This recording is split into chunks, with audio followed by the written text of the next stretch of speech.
Le président de la transition apporte un appui et une assistance humanitaire aux déplacés internes et victimes d'inondations dans la région de Badiangara.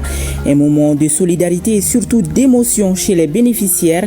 Les vivres et non-vivres ont été remis par le ministre de la Santé et du Développement social ce matin. Fin de la rencontre des experts du secteur de l'énergie de l'espace confédéral AES. La rencontre de 2 jours a été sanctionnée par une feuille de route qui permettra d'harmoniser les différentes politiques. Une réunion annuelle est désormais instituée dans le but de maintenir la dynamique de convergence de vues. Les prévisions météorologiques annoncent cette année de fortes pluies et des risques d'inondation. Le gouvernement décide donc d'anticiper à travers des actions fortes. Le comité interministériel de gestion des crises et catastrophes était réuni ce matin pour faire le point. La dépouille de notre compatriote Boubacar Cissé est arrivée ce matin. Elle a été accueillie par les autorités maliennes et sa famille qui lui ont rendu un dernier hommage à travers la prière mortuaire. Merci de nous suivre depuis chez vous, mesdames et messieurs. Bonsoir et bienvenue.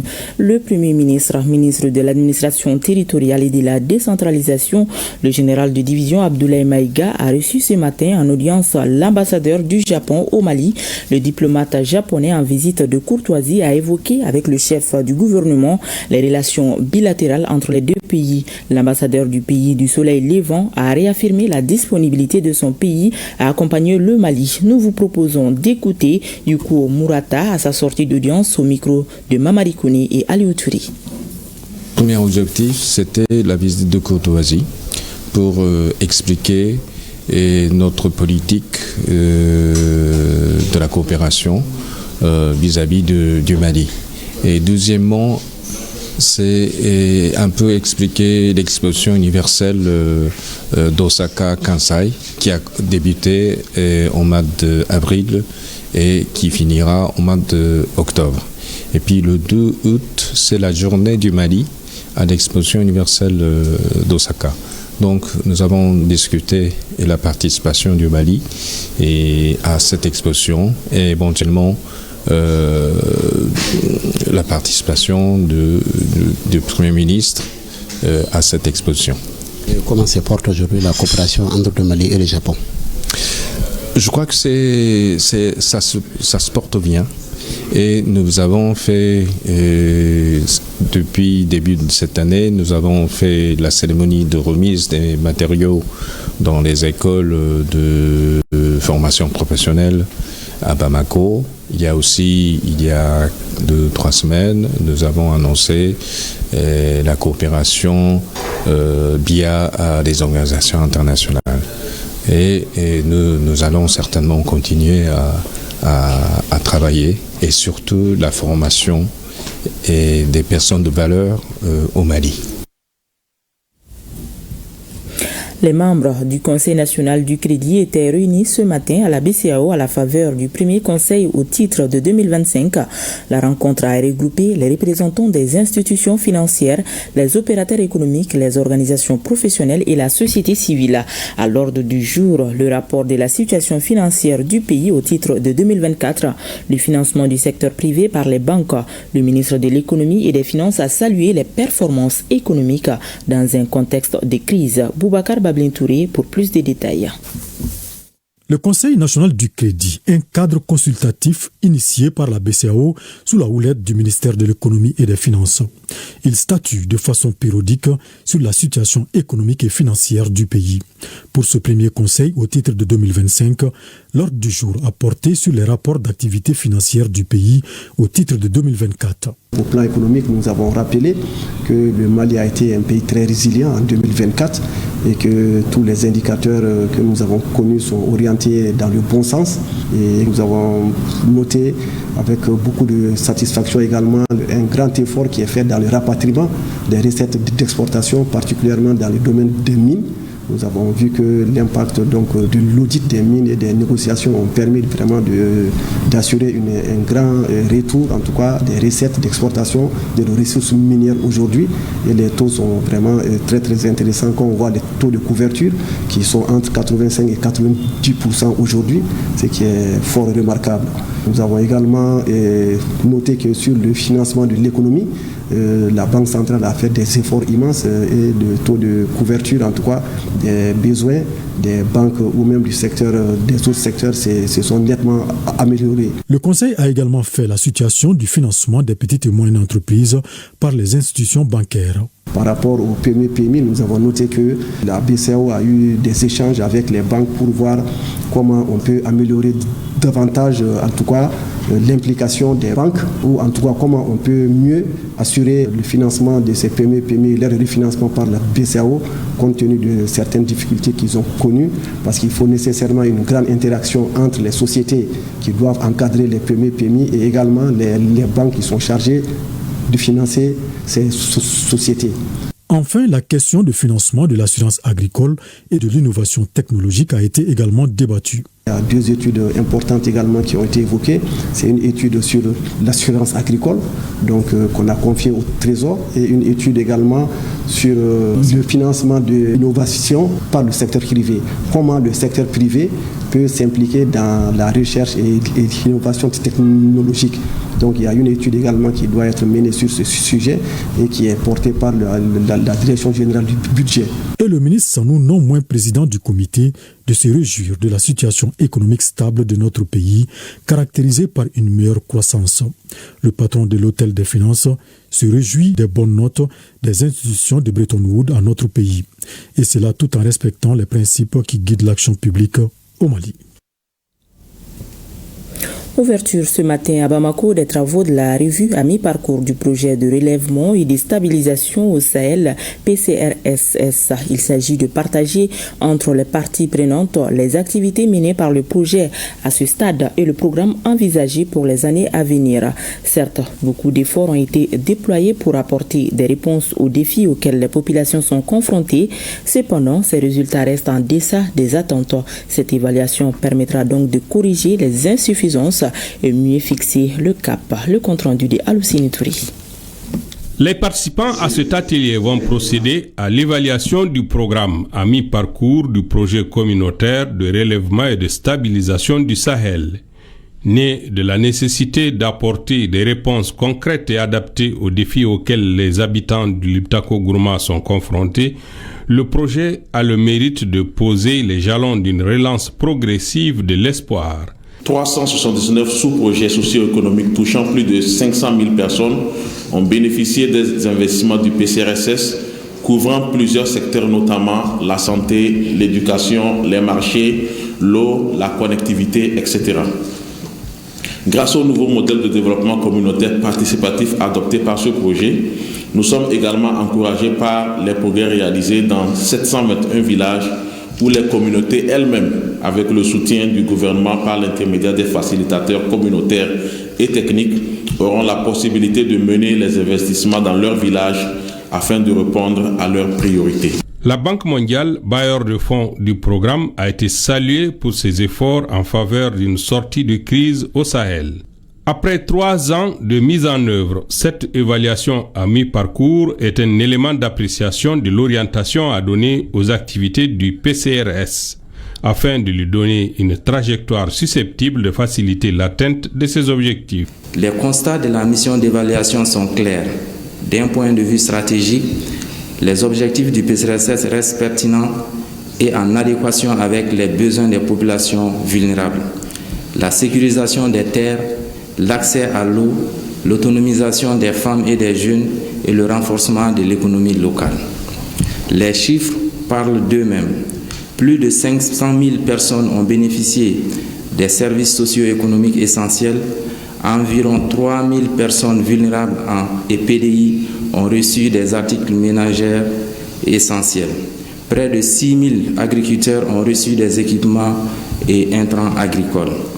Plus de 21 000 personnes ont bénéficié des travaux de réalisation de collecteurs dans la ville de Douanzan.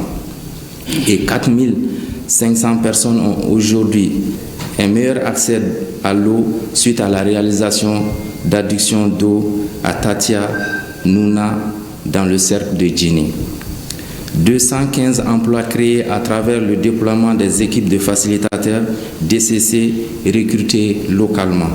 Des retards sont cependant constatés notamment dans le décaissement budgétaire et la mise en œuvre de certaines composantes du projet.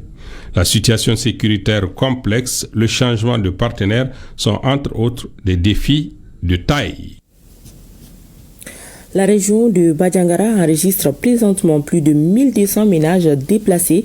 Ils ont reçu ce matin de la part du gouvernement des vivres et non-vivres. La cérémonie de remise a eu lieu en présence du ministre de la Santé et du Développement social. Le geste de générosité s'est également étendu aux victimes des inondations. On en sait plus avec Agibou Koulibaly et Mohamedou Sidibi. À Badjangara, plusieurs tonnes de riz, de pâtes alimentaires, d'huile et de matériel de première nécessité ont été remises à des centaines de ménages vulnérables, alors que plus de 1230 ménages déplacés sont recensés dans la ville. Les autorités communales ont salué ce nouvel élan de solidarité des autorités de la transition en faveur des personnes déplacées internes. La remise des vivres et des produits non alimentaires que nous célébrons aujourd'hui est un grand pas important. Mais ce n'est qu'un début, car notre vision ici à Badjangara va au-delà de la réponse d'urgence. Le représentant de l'ONU a salué le partenariat entre le système des Nations Unies et les autorités maliennes dans cette opération humanitaire. Nous sommes convaincus qu'avec une collaboration renforcée entre le gouvernement, les acteurs humanitaires, les autorités locales et les communautés elles-mêmes, des solutions durables peuvent être apportées aux populations en détresse. La communauté humanitaire au Mali, et plus particulièrement à Mopti et Badjangara, demeure pleinement engagée pour faciliter cette coordination.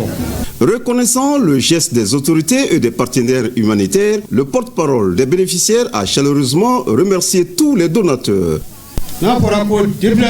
Notre souhait le plus ardent, c'est notre retour dans nos localités d'origine, dans la dignité, afin que nous puissions mener nos activités quotidiennes. Toutes ces personnes que vous voyez ici sont des déplacés. Je sais que beaucoup a été fait et il reste beaucoup à faire. L'activité principale des personnes déplacées ici à Badjangara, c'est l'extraction du sable et du gravier. Aujourd'hui, les femmes sont fatiguées et j'ai pitié d'elles. Notre souhait, c'est de retourner chez nous.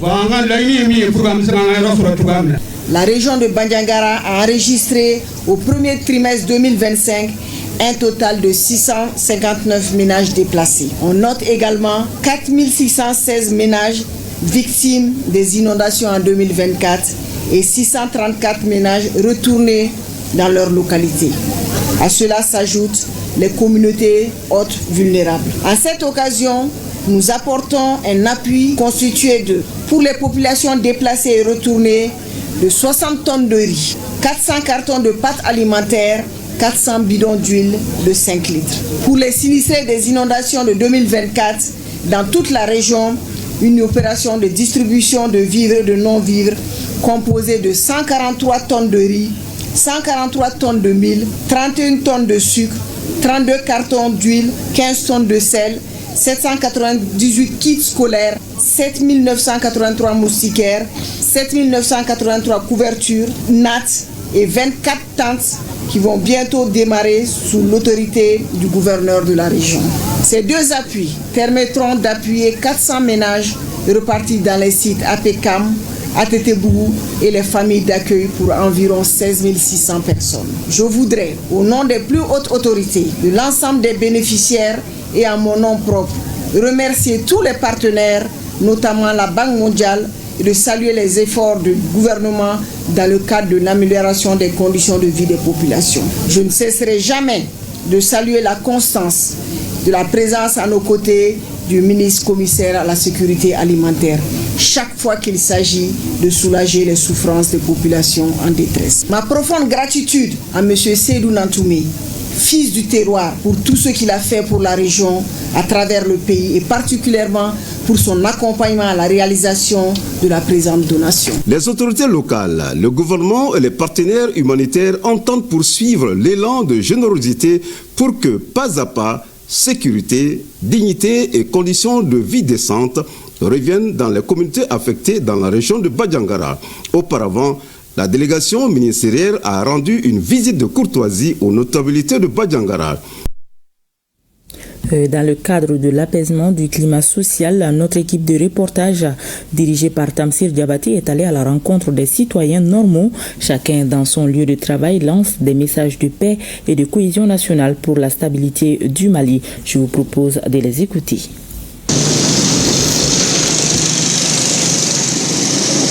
Jamanadenu anke bien kilema nan bena kilema anjugu tesana nan bena kilema sabati bena dunga fa bena soro bena kame du ko ke bien baliya ante sanjugu la oroda kame ni badil ala fe ala kan sanjugu ala kan bo sanjugu la ala ke jamana basigi anke to nyamgo nunu ko nyamgo nyambo dinga chama kono de kilema inde ibe kile damina rolo itala ban rolo mfa ni bien nana fosi tetia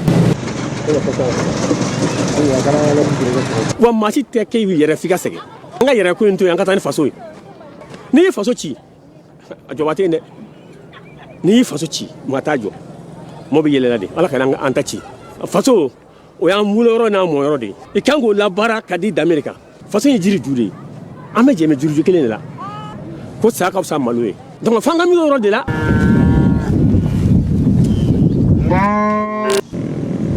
aw be ka nyogo mine nan ka nyogo mine ambe fe min nyini ambasoro na farana ni ka ye koko perena basa dona la na ma pere basa dise ka dola neta hakilela be mali obe ode kopi ni mali benna here bi soro fembe bi soro bazine fankelen ka here soro fankelen ma here soro here manade halni tara la ita soko ni soko kele mani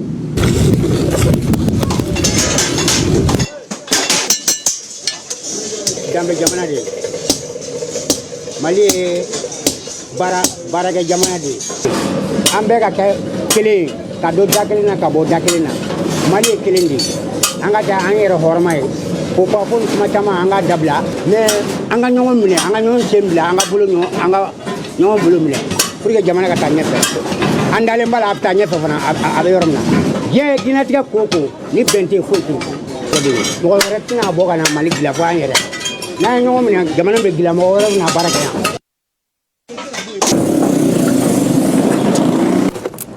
façon ba fo ko yere folo parce que façon ko ti doni tire do mais o façon mali donc bi so ka horoya tableau do ka ben ni wonte yami adama de yawe bendi yami maya yere o bendi yami façon o jama bendi ni du bena mugabe nya ni adama do bena mugabe na donc o de bina jamana ko jamana la kana benu bema be so rasidi mais sen toy commerçant toy c'est des amis jamana ko de la 600 nga jamana ka jo il y a kono kunni je ka fanyo fe benene ali do se mar fachi kono la jawabe pam jawabe la kana se on se bele ba ke anga ko dum ko boy ale bara ke ni fanya la to ambe se dum gara se malik kalfa mo ma mom ni kono ni la di nebe malik khalifa ala na kira la ka khalifa so rasul fin saba mbo fofo so do folo ikaki yere flana idambe an kumbe an wola ka mali to wakati mina anabi a cheka jamuna na nai nata ame keleo kelela nata keledo ne ba nyini malen dembe fe be ka sigi ko maliko kono dimin te kwa nya dimindo malien bela jelen ka ki bembaye ifa maminga kono ke ibemba ke maminga kono ke ambeka ka mbokolo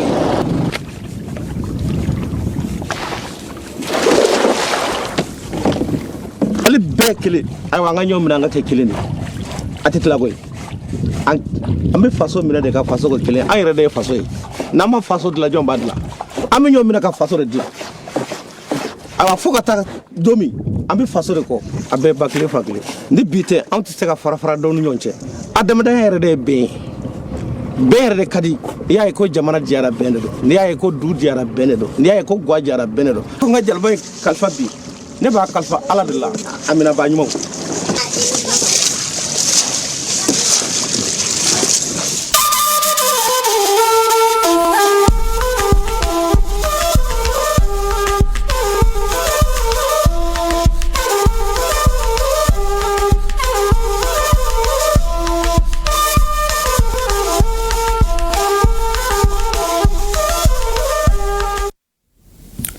Je vous le disais à l'instant dans les titres, les régulateurs du secteur de l'énergie dans l'espace confédéral AES disposent désormais d'une feuille de route permettant d'harmoniser les différentes actions. Le document a été élaboré au cours de la première rencontre des experts tenue pendant 2 jours ici à Bamako, rencontre à l'issue de laquelle il a été recommandé d'instituer une réunion annuelle dans le but de maintenir la dynamique de convergence de vues. Retour sur la cérémonie de clôture avec Tchemoko Konati. 2 jours d'échange pour élaborer une feuille de route permettant d'avoir un dispositif destiné à harmoniser la régulation du secteur de l'énergie dans l'espace confédéral AES. Au cours de cette première rencontre, les experts burkinabés, nigériens et maliens ont traité de fond en comble les questions énergétiques avant d'élaborer un chronogramme de mise en œuvre des activités programmées. Il s'agit de contribuer au développement d'un marché régional de l'énergie de l'AES, promouvoir le développement efficace et durable du secteur de l'énergie, protéger les intérêts des consommateurs et garantir un accès équitable à l'énergie, harmoniser progressivement les cadres réglementaires, renforcer la coopération en matière de sécurité de l'approvisionnement et des informations énergétiques, faciliter la coopération et le partage de l'expertise et des bonnes pratiques entre les autorités nationales de régulation, promouvoir l'innovation technologique dans le secteur de l'énergie. Autant de prévisions s'inscrivant dans une vision commune et partagée des experts en charge des régulations du secteur énergétique dans les 3 pays. Synonyme de pari gagné, souligne le ministre des Mines, représentant son collègue de l'énergie et de l'eau. Et Amadou Keïta de faire un parallèle entre l'énergie et la lumière, se référant à la méthodologie de la recherche en sciences sociales en sa qualité d'enseignant-chercheur. La méthodologie, c'est comme la loupe qui vous permet de chercher. Les théories, c'est la lumière qui vous éclaire pendant que vous réfléchissez, pendant que vous êtes en train de chercher. Je fais ce lien avec l'atelier, parce que je me dis que l'atelier a été un lieu d'intense discussion. Or, on a coutume de dire que c'est de la discussion que jaillit la lumière.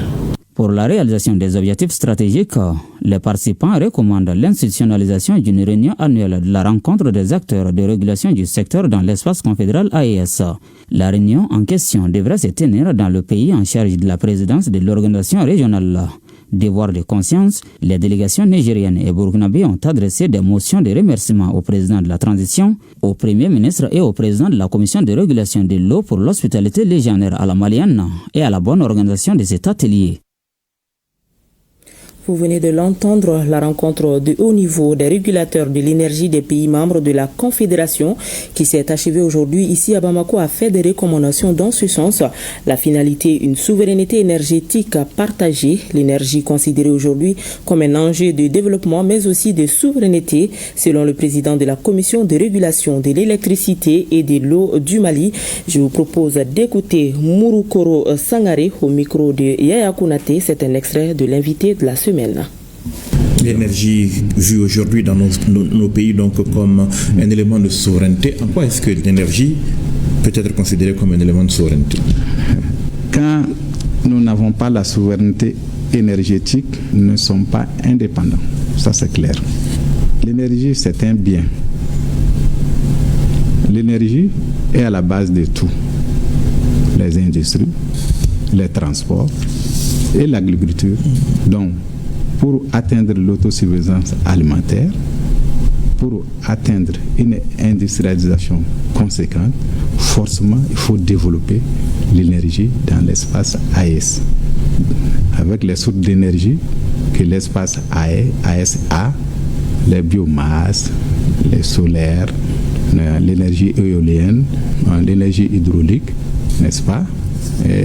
Tant de potentialités. Il s'agit maintenant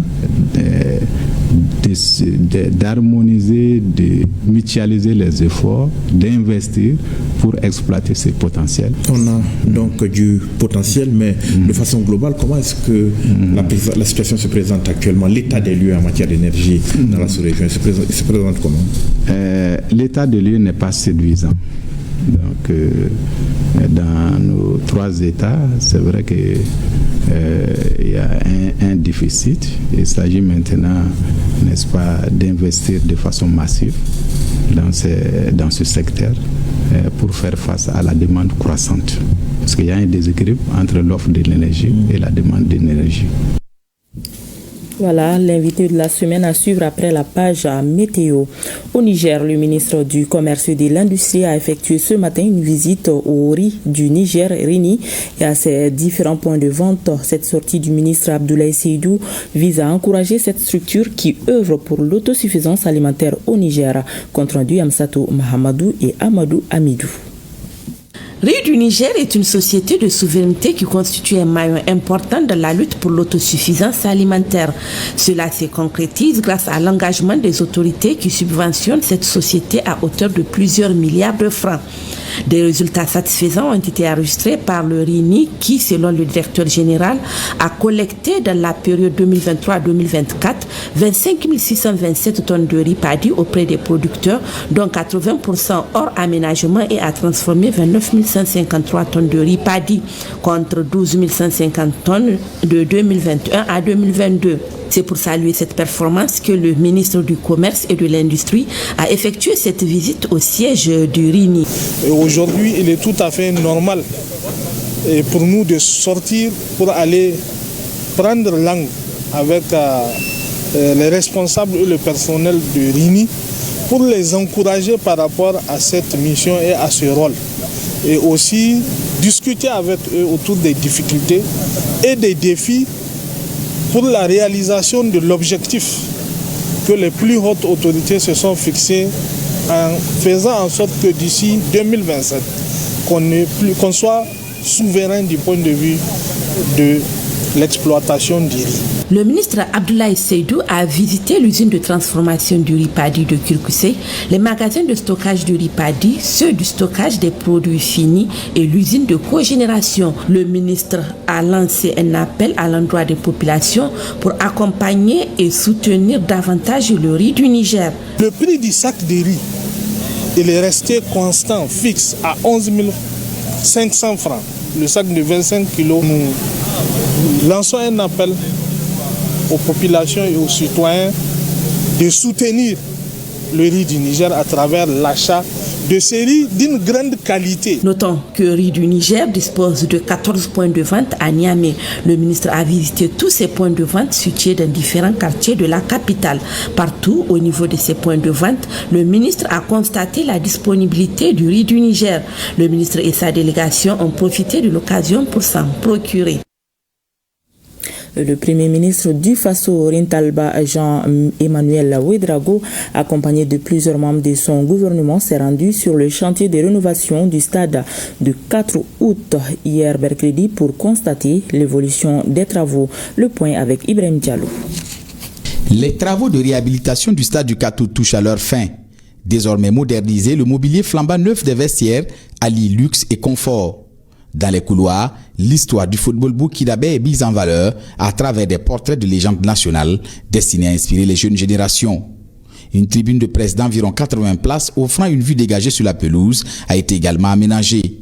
La tribune VIP, entourée de places trop transparentes, complète l'ensemble. On repart assez satisfait et réconforté parce que le stade a changé de visage et surtout on voit une entreprise et des ouvriers qui mettent du cœur à l'ouvrage.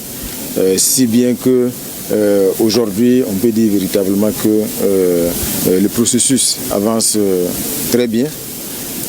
Surtout les délais seront tenus et surtout nous fondons bien sûr l'espoir que tous ces travaux importants qui sont réalisés puissent permettre le plus rapidement possible donc d'homologuer ce stade-là afin de permettre aux 11 nationales, que ce soit pour le football et bien sûr d'autres sports, de pouvoir donc évoluer sur place ici à Ouagadougou devant leur public. Et je pense que c'est quelque chose qui est attendu depuis si longtemps. Le Premier ministre a insisté sur la nécessité de respecter les délais afin de rendre aux amoureux du sport un joyau aux normes requises pour lequel d'importantes ressources publiques ont été mobilisées. Nous sommes attentifs à ce qui se passe. Donc c'est les engager à l'excellence dans la réalisation de chaque compartiment de ce stade-là afin que nous puissions, parce que vous savez le contexte est difficile, mais en dépit de ce contexte-là, le chef de l'État a donné l'autorisation qu'on puisse consentir des ressources pour pouvoir homologuer ce stade-là, réaliser les travaux nécessaires. C'est un sacrifice qu'il faut respecter. Dans une vision prospective, le chef du gouvernement pense à la gestion future de l'infrastructure une fois les travaux achevés. Et là, je pense que la responsabilité de Burkina et Wisgirmeta est engagée. Et dès maintenant, ce que nous leur avons donné comme instruction, c'est de commencer déjà à réfléchir pour mettre véritablement des règles de gestion stricte. Cette visite du Premier ministre sur le chantier du stade du 4 août est à la fois symbolique et rassurante. Bientôt, les étalons fouleront la nouvelle pelouse de ce haut lieu de sport entièrement rénové, mettant ainsi fin à une longue attente des supporters burkinabés.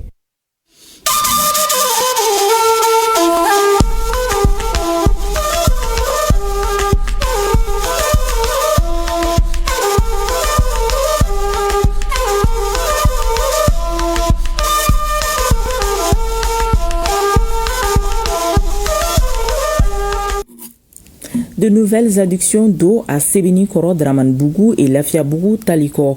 Les fourrages viennent d'être inaugurés. Ces réalisations s'inscrivent dans le cadre des œuvres sociales du président de la transition. Le commentaire de Daouda Kouni. Les coups de ciseaux du conseiller spécial du président de la transition chargé des œuvres sociales marquent la mise en marche de 2 adductions d'eau au bénéfice des populations de Sebeni Koro Dramanibougou et Lafiabougou Taliko. L'initiative s'inscrit dans le cadre des œuvres sociales du président de la transition. Elle vient répondre à une demande pressante en eau potable dans les quartiers concernés. Des témoignages recueillis sur place, on retient que le manque d'eau potable a par le passé occasionné des cas de divorce et des malentendus au sein de la population. Nous souffrions beaucoup pendant la saison sèche. Parfois, il fallait parcourir des kilomètres pour avoir de l'eau. Aujourd'hui, c'est un grand pas pour nous. Nous remercions le général d'armée Assimi Goïta pour ce geste purement humanitaire.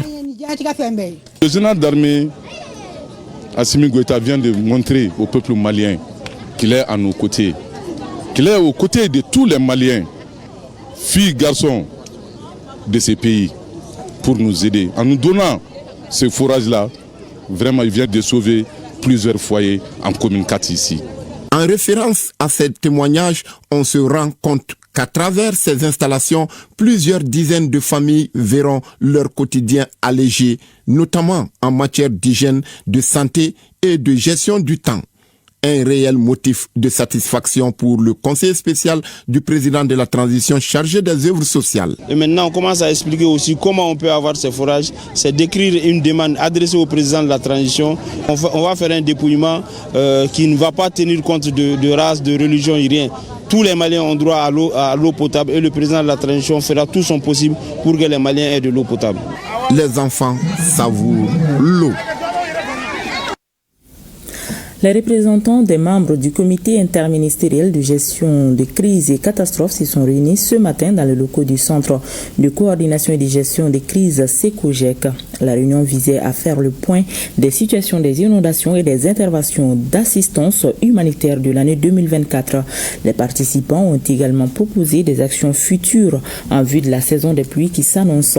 À titre de rappel, l'année dernière, il y a eu 729 inondations, 154 personnes ont été blessées et 95 ont perdu la vie. Nous retrouvons Daouda Kouni.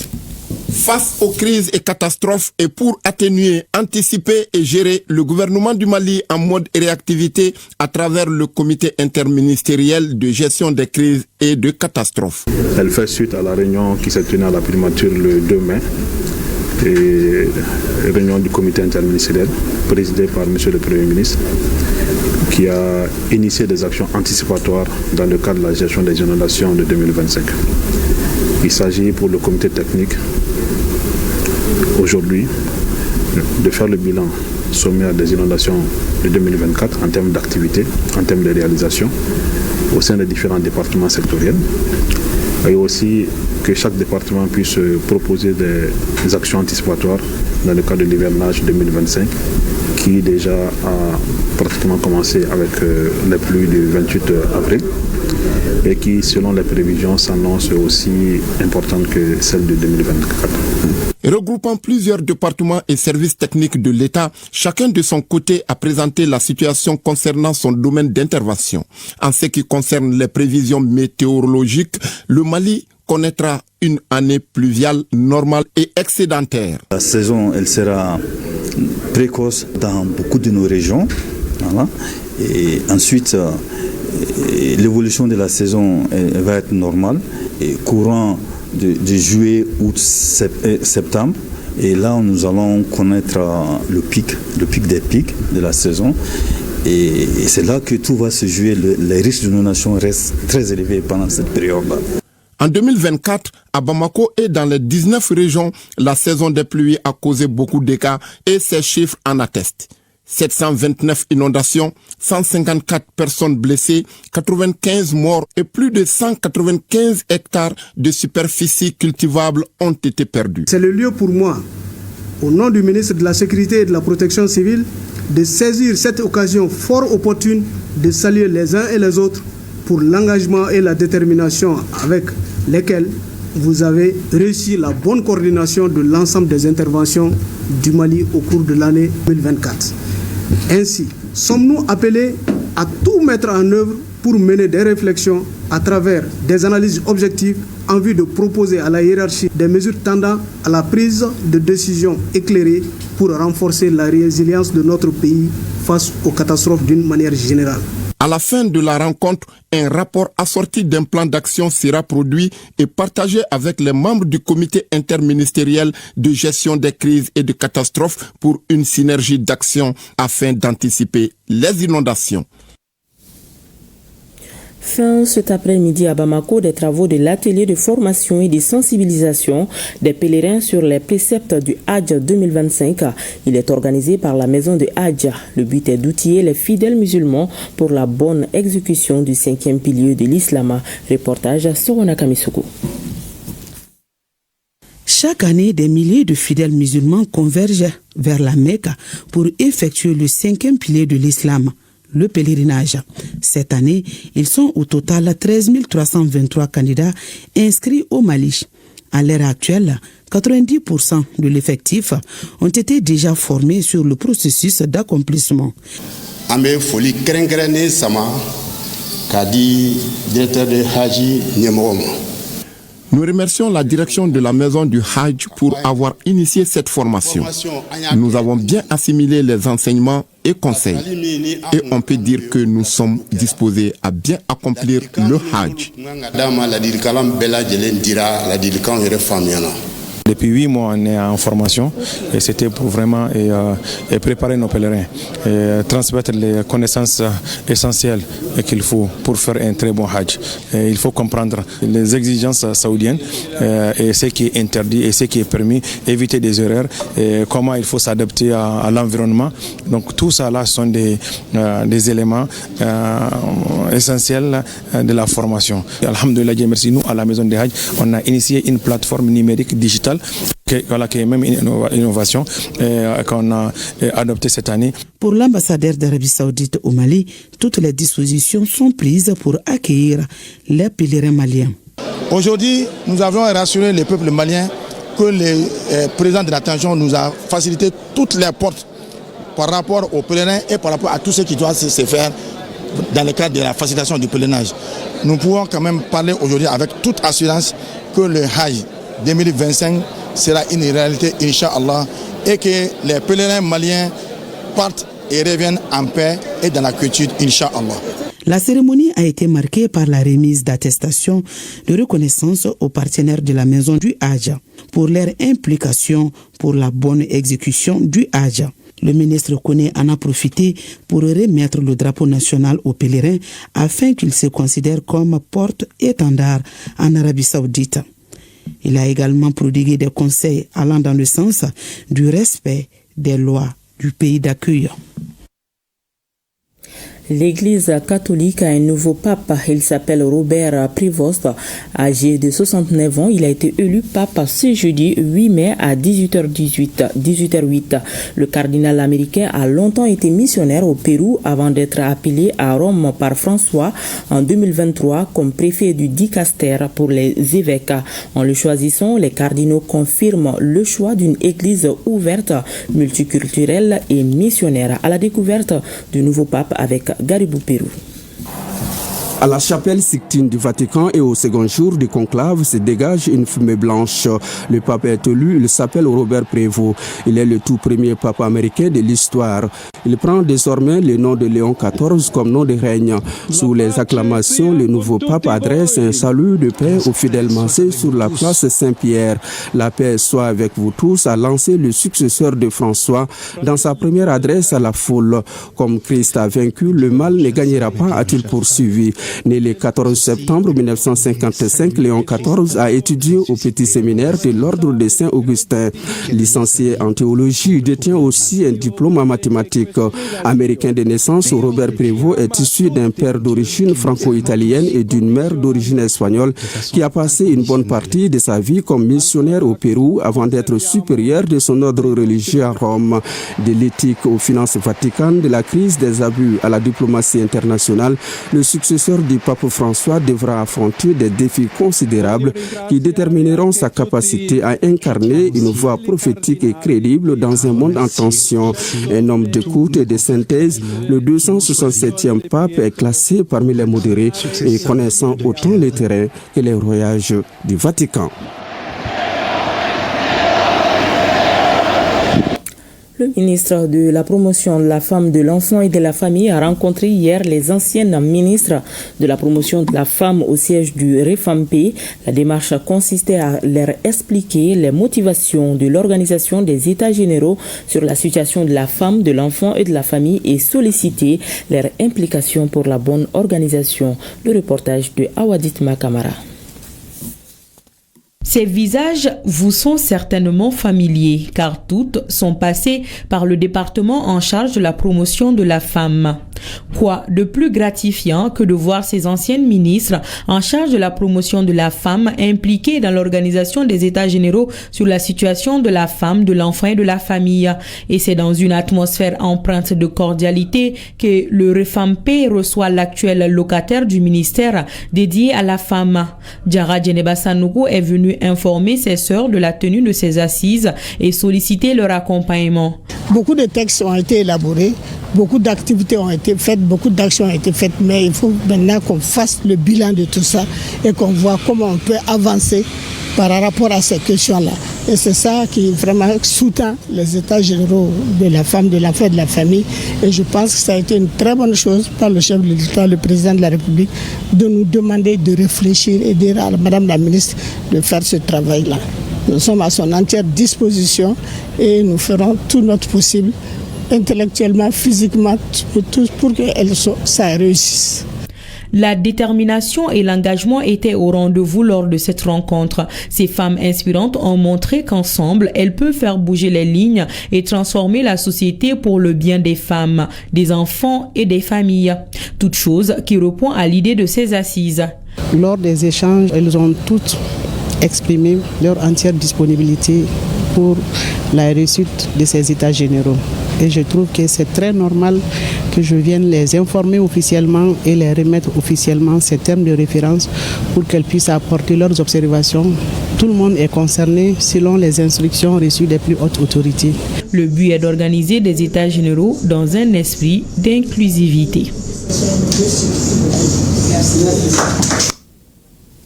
Le ministre de l'Entrepreneuriat national, de l'Emploi et de la formation professionnelle à l'écoute des services techniques est faite hier pour une évolution de la formation en région de Tombouctou. Aussi, elle a remis du matériel informatique au FAFPA de Tombouctou, le compte rendu de Idrissa Boulou Sissoko. Échanger avec les services techniques et les faîtières de la formation professionnelle en vue de trouver des solutions aux différentes préoccupations, tel était l'objectif de ces rencontres. Avec les faîtières, il a été question de relance de la formation duale, de l'insuffisance d'appui technique et financier, entre autres. À toutes ces préoccupations, le ministre a donné des réponses satisfaisantes. Elle a visité le stand des jeunes filles qui ont été financées pour des activités génératrices de revenus. En effet, certains partenaires du ministère appuient dans la transformation des produits agroalimentaires et autres activités. Je retiens que l'espoir est permis. Vraiment, avec ce que je viens de voir et ce que je viens d'entendre avec les fêtières, ce sont des cibles qui se sont rendues compte aujourd'hui de l'importance de la formation professionnelle de qualité, n'est-ce pas, dans la prise en charge de l'amélioration de leurs conditions de vie d'abord, mais aussi de contribuer à l'économie locale, à l'échelle locale et à l'échelle nationale. Et rendre compétitifs tous les produits maliens. Cela est très important. Autre chose, c'est que je constate que les partenaires que nous avons aujourd'hui, par exemple FACEJ, ce sont des partenaires qui mettent du sérieux dans ce qu'ils offrent comme formation professionnelle. Le produit fini, rien à dire, il est impeccable. Et nous sommes là aussi à apporter notre soutien politique, technique et même financier, parce que des fois nous contribuons financièrement sur d'autres projets. Le ministre a remis du matériel informatique au FAPA, toute chose qui permettra à ce service déconcentré d'être plus performant. Le directeur général de la police nationale est en visite à Gao. Sur place, il a apporté le message de soutien et d'encouragement des autorités du pays aux éléments engagés sur les théâtres des opérations. Ce passage à Gao a été une opportunité pour le premier responsable de la police nationale de s'enquérir des conditions de vie et de travail des hommes. Reportage à Idrissa Maïga.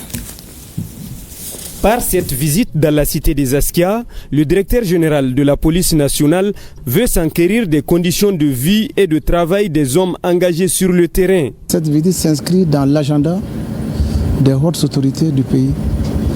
En l'occurrence, le ministre de la Sécurité et de la Protection civile, le général de division Daoud Ali Mohamedine, qui nous a instruit un commandement de proximité pour relever l'ensemble des défis. Après 3 mois, juste après ma nomination, de sortir et de venir m'enquérir des préoccupations, des avancées et conseiller les hommes sur le terrain sur la situation sécuritaire du pays en termes de conseil-appui, en termes de discipline, en termes d'interopérabilité entre les unités et de cohésion. Nous resterons engagés à vos côtés afin de relever les défis multiformes pour la réussite de la mission à vous confier. Le moment était opportun pour le premier responsable de la police nationale de prodiguer des conseils aux éléments de la police basés à Gao. Le moral des hommes est au beau fixe. Ils ont réaffirmé leur engagement, leur détermination et au prix du sacrifice suprême pour défendre la patrie. Mes vives salutations et de toute la direction à leur endroit pour le travail qu'ils sont en train d'abattre. Au cours de son passage dans la cité des Askia, le directeur général de la police nationale et sa délégation ont visité le 1er et 2e arrondissement de Gao, la direction régionale de la police, le groupement mobile de sécurité GMS et les locaux de la police de l'air et des frontières. Promotion du genre et lutte contre la désinformation. Ces sujets sont au centre d'une formation de 3 jours qui se tient depuis ce matin ici à Bamako. L'initiative est de l'Association des professionnels de la presse en ligne. Elle s'inscrit dans le cadre de la célébration de la Journée mondiale de la liberté de la presse. Djemoro Konati. Promotion du genre en matière d'accès à l'information dans un contexte de révolution technologique. L'Association des professionnels de la presse en ligne s'y emploie à travers cette formation de mise à niveau. À l'ère des réseaux sociaux et des nouvelles technologies, les défis sont immenses. Il y a les triptyques MDM qu'on appelle la mésinformation, la désinformation et la malinformation. Menace non seulement la crédibilité des médias, mais aussi la cohésion sociale et les fondements démocratiques de notre société. Cette session s'inscrit dans le cadre de la Journée mondiale de la liberté de la presse, couplée à la Semaine de l'Europe. 3 jours de renforcement des capacités au bénéfice d'une trentaine d'hommes de médias, composés de journalistes, de blogueurs, d'activistes et d'autres créateurs de contenu. L'initiative découle de la bonne santé des relations entre l'Union européenne et le Mali. Depuis plusieurs années, l'Union européenne œuvre activement pour soutenir un secteur médiatique libre, indépendant et responsable, essentiel à la consolidation de la démocratie, à la promotion des droits humains et à la stabilité du pays. Ce cadre d'échange intervient alors que la propagande semble atteindre son paroxysme, hypothéquant parfois l'exercice de la profession et la liberté d'expression. La liberté de la presse n'est pas seulement un droit fondamental. Elle est aussi un pilier de l'état des droits, un vecteur de cohésion sociale et un moteur de développement. Cette année, la célébration intervient dans un contexte marqué par l'évolution rapide des technologies de l'information avec son lot d'opportunités, mais aussi de menaces pour l'écosystème médiatique. C'est pourquoi le programme initié par Appel Mali à l'occasion de cette double célébration est particulièrement pertinent. Il s'articule autour de 2 axes majeurs, à savoir la lutte contre la désinformation, la mésinformation et les manipulations numériques qui constituent de véritables défis pour la stabilité de nos sociétés. Il s'agit donc pour l'Association des professionnels de la presse en ligne d'outiller la trentaine de participants en matière de collecte et de traitement de l'information avec un point d'honneur sur l'utilisation de l'intelligence artificielle. L'école fondamentale de Kambila fait peau neuve grâce au groupe Toguna. L'entreprise citoyenne vient de réaliser dans cet établissement des salles de classe, des bureaux pour la direction et le mur de clôture. L'inauguration des infrastructures a eu lieu aujourd'hui à Kambila dans le cercle de Kati. Mariam Koulibaly. La réalisation de ces infrastructures au sein de l'école fondamentale de Kambila fait suite à une sollicitation adressée au groupe Toguna par les responsables du dit établissement. Le geste vient d'atténuer le problème crucial de sureffectif que connaissait cette école avec ses 1504 élèves. Les populations de la commune de Kambila sont particulièrement heureuses de recevoir aujourd'hui cette cérémonie d'inauguration du jeu architectural que vient de lui gratifier M. Sedou Nantoumé, président directeur général du groupe Toguna SA. Une école sans clôture, c'est une école exposée. Exposée à l'insécurité, exposée aux différents mouvements qui peuvent perturber les cours. Et si une société nous offre cette opportunité, nous pouvons que dire merci. Les travaux réalisés à pas de géant concernent la construction de nouvelles salles de classe, d'un mur de clôture de la cour, la rénovation des anciennes classes et les bureaux de la direction. Le coût total de la réalisation est estimé à 78 millions de francs CFA. Tout commence par l'école. Le développement commence par l'école. L'éducation est la clé de la croissance et de la pérennisation de tout ce qu'on va faire. J'ai noté également qu'il y a 1500 élèves ici à Kambila et on souhaite qu'il y ait encore 1000 enfants de plus, qu'il y ait 150 enseignants de plus et qu'il y ait 10-15 écoles et de classes en plus, Inch'Allah. C'est le mieux pour moi, au nom de plusieurs autorités, de leur remercier, de leur demander encore d'aider encore ce pays, parce que ce pays-là, l'État ne peut pas tout faire. Si on a encore des partenaires de ce genre qui peuvent aider l'État, je pense que c'est une très bonne chose. La cérémonie a été agrémentée par le folklore de la localité et la remise d'attestation aux enseignants dévoués à la tâche au niveau de l'établissement.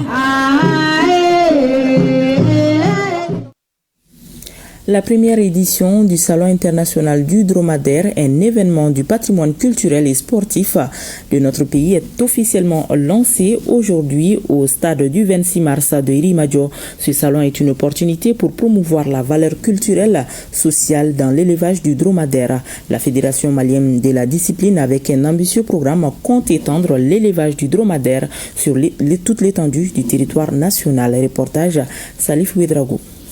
Les passionnés du dromadaire se retrouvent au stade du 26 mars à la faveur de la première édition du Salon international. Objectif, booster la production et la productivité du dromadaire dans notre pays. La Fédération malienne du dromadaire met en avant les progrès et les défis de la politique de développement du secteur. L'idée, c'est faire la promotion du dromadaire et je pense qu'on est arrivé au bon moment. On est au cœur de la population de Bamako, c'est une population qui ne connaît pas trop l'animal. C'est sous le soin du haut parrainage du président de la République, général d'armée Assimi Goïta. Il faut le rappeler, comme nous sommes dans une année de la culture, l'idée pour nous c'est associer sport et culture. Les chameaux, c'est vraiment, c'est pas les laits des chameaux ni la viande des chameaux, c'est un animal très important, c'est traditionnel. Les jours des mariages ou les jours de la fête, et on monte sur les chameaux et on fait toujours les cérémonies comme vous faites vous, les cortèges en véhicule, nous on les fait avec les dromadaires. Cet événement donne l'opportunité aux participants de découvrir la diversité culturelle et la richesse du patrimoine de notre pays et ses atouts touristiques. Nous avons 1 300 000 environ de dromadaires au Mali.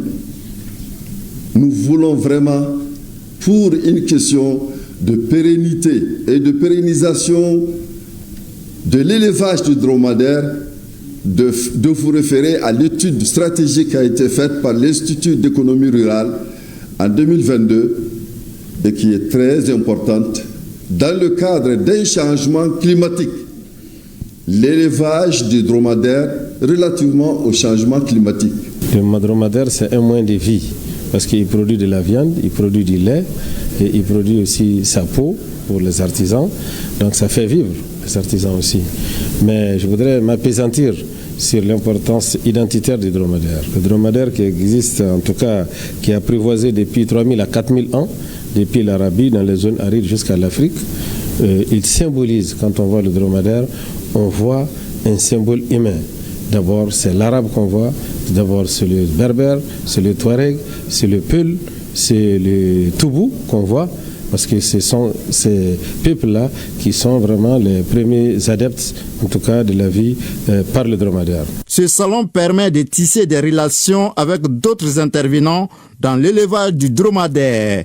Et surtout apprendre ce dromadaire, cet animal, qu'est-ce qu'il est, qu'est-ce qu'il représente aujourd'hui, et quelles sont aujourd'hui toutes les opportunités qui sont autour. Mais c'est grâce à la fédération et merci beaucoup pour cela. Donc vraiment, nous vous félicitons. Et nous remercions le président de la transition pour avoir accepté d'associer son nom vraiment à l'événement. Je crois que vous êtes tous des amoureux ici du dromadaire. Au-delà des vertus nutritives du dromadaire, ce salon servira d'espace de sensibilisation sur l'importance culturelle, sociale et économique de la filière de l'élevage du dromadaire. Page noire de cette édition, le corps de notre compatriote assassiné en France a été rapatrié au Mali. Aboubacar Sissi était âgé de 22 ans. Il a été agressé dans une mosquée où il participait au nettoyage. Ce crime ignoble a été condamné à travers le monde. La dépouille de Aboubacar Sissi a été accueillie ce matin à l'aéroport international président Modibo Keïta Sénou.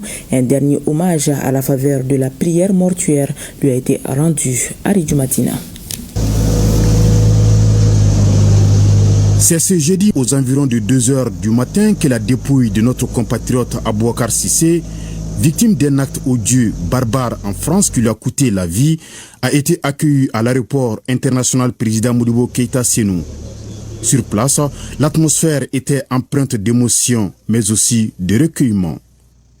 C'est le vendredi 25 avril que l'assassinat d'Aboubacar Sissé, parti en France à l'aventure il y a 8 ans, est survenu dans la mosquée Radija dans le quartier Grand Combe à côté de Lyon.